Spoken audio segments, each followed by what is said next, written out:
Os voos estão dentro da gente. Estão. Principalmente os voos mais sem limite, né? Porque a diferença do voo imaginário para o voo da ciência. Como eu acho que ciência e imaginação, e a palavra imaginação vem de imagem, elas andam juntas, né? A ciência de verdade, ela é muito ficcional, né? Então os voos estão completamente dentro da gente. Eu acho que a narrativa sem palavras é a vizinhada da poesia, né? Porque se a gente pensar na ideia de narrativa, acho que se a gente for para o dicionário, talvez no conceito de narrativa venha uma ideia de linearidade, quer dizer, de ideias ficcionais colocadas numa determinada linha para que você tenha uma apreciação narrativa, né? Você mergulhe numa história. Mas existem outras narrativas que não são lineares. E eu acho que a poesia não é linear, né? A poesia, você não tem uma história exatamente, depende da poesia, né? Mas poesia que não seja épica, que não seja uma epopeia e tal, ela é um mergulho dentro de você, é um voo dentro de você. E eu acho que a Pipa é assim, né?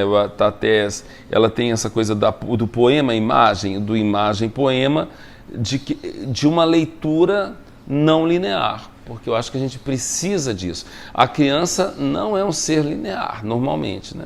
É um ser filosófico, é um ser poético, político e um ser da imagem, que atua sem fronteiras, né? Nessas não fronteiras. O adulto vai entrando numa linearidade,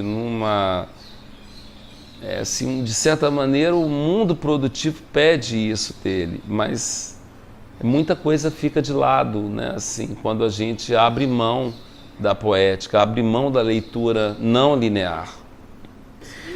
Olha, é uma história de especulação visual mesmo, é uma aventura visual no sentido que, por exemplo, eu via essa imagem da Pipa e o Zeppelin. Essa imagem, para mim, era uma imagem que ganhava um poder ficcional muito forte, mas eu não sabia o que ia fazer com isso. Então eu vou para trás, eu vou para frente, eu vou descobrir. Quando eu trabalho um livro... muita gente vai chamar esse livro de imagem, né? Nos Estados Unidos se chama de picture book, livro de imagem, né? Que tem pouco texto, mas tem um texto verbal. Mas o pictorial, né? Quer dizer um livro de imagem, como se a gente repetisse isso. Eu trabalho um pouco colocando essas imagens e brincando com a sequência das imagens depois. É como se eu fosse criar esse encadeamento de uma maneira quase aleatória. Não é aleatório em um determinado momento, mas em determinado momento entra uma coisa, essa ilustração vem depois daquela, né?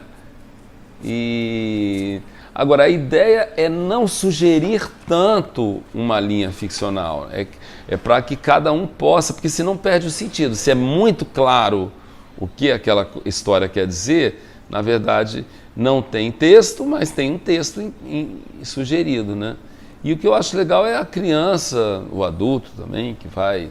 Quer dizer, a pessoa que entre nesse estado, né?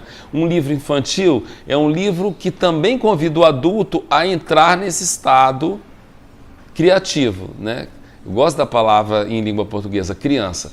É um estado criativo. O artista vai entrar nesse estado. Ele não vai tentar ser criança porque seria uma aberração, né? Mas quem é criança, ele não volta a ser criança. Mas, de certa maneira, ele sai dessa linearidade, ele se permite ser um ser poético, ele se permite ser um ser criativo. Então, a ideia é um pouco essa, né? Um menino e 1000 pipas loucas, preto e branco, né? O que é isso? Não sei. Não é para ser dito, é para ser sentido, não linearmente, mas de maneira mais... ampla, mais aberta, sem censura, sem colocar essa carga da censura em você mesmo. Tenho que formular uma história? Não. Tenho que fazer uma especulação, uma viagem poética, que aí não é linear, ela é para todos os sentidos.